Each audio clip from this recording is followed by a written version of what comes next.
بسم الله الرحمن الرحيم. أسعد الله مساء الجميع بكل خير. حلقة اليوم آه، نتناول فيها نقطتين مهمتين.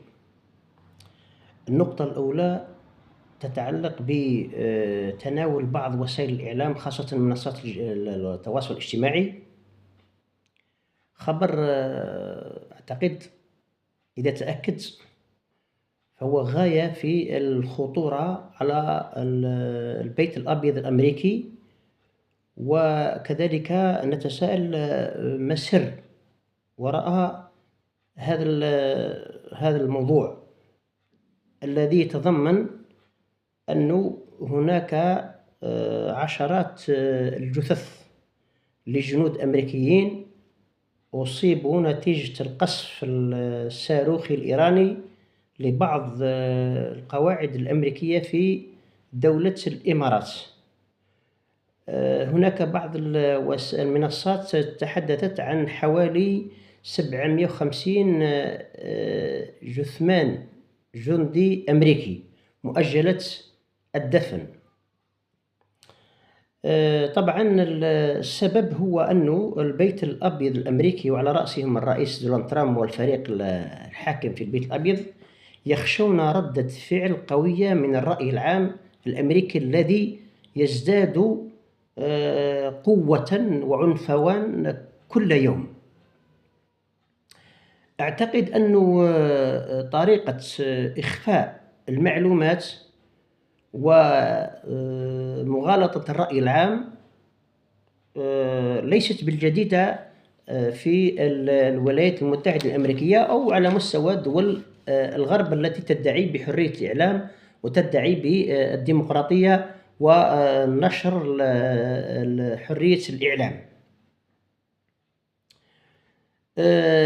وهذا يدخل ضمن الحروب الإعلامية إن صح التعبير.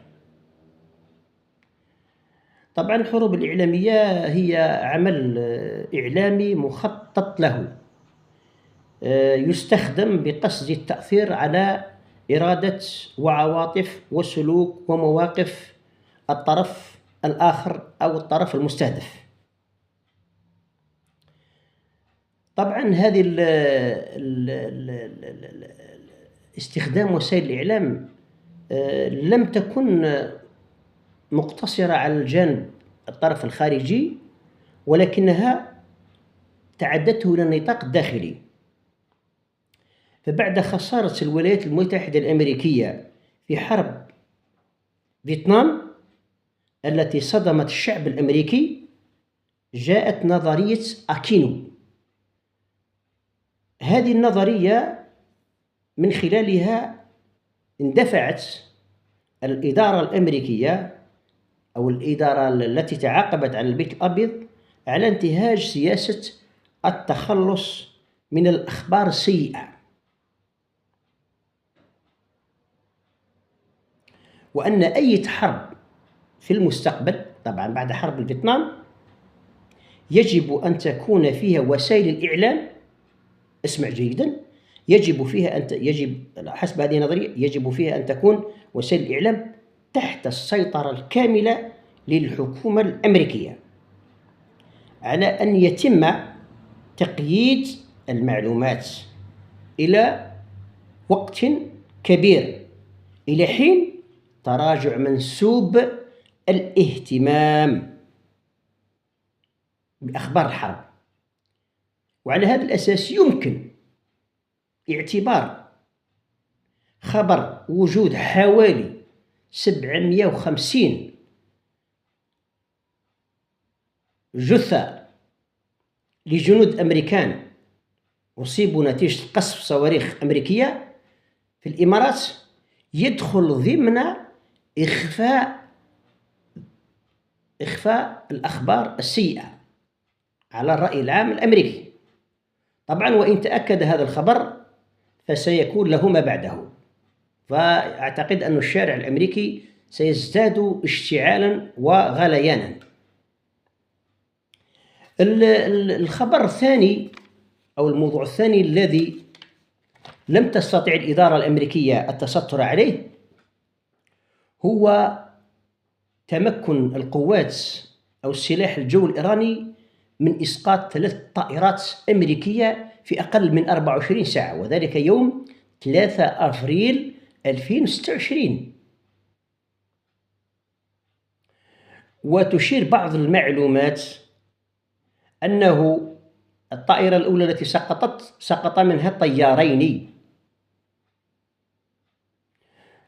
وتدخلت حسب الأخبار التي تداولتها بعض وسائل الإعلام، تدخلت طائرة أمريكية من أجل البحث عن هذين الطيارين.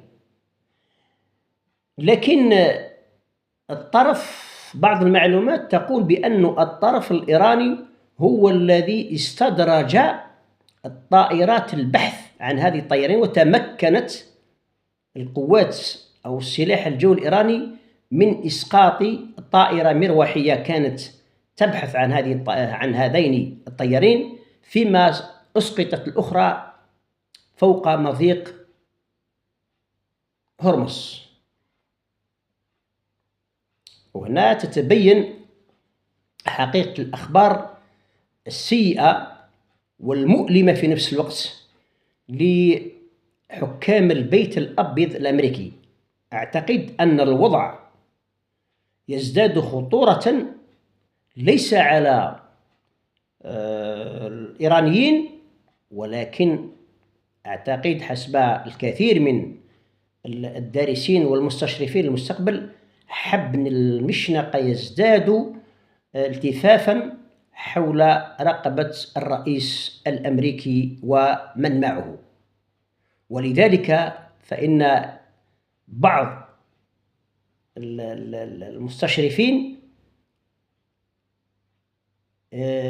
يرشحون فرضية التخلص أو إبعاد الرئيس الأمريكي قبل إتمام عهدته. والسلام عليكم ورحمة الله تعالى وبركاته.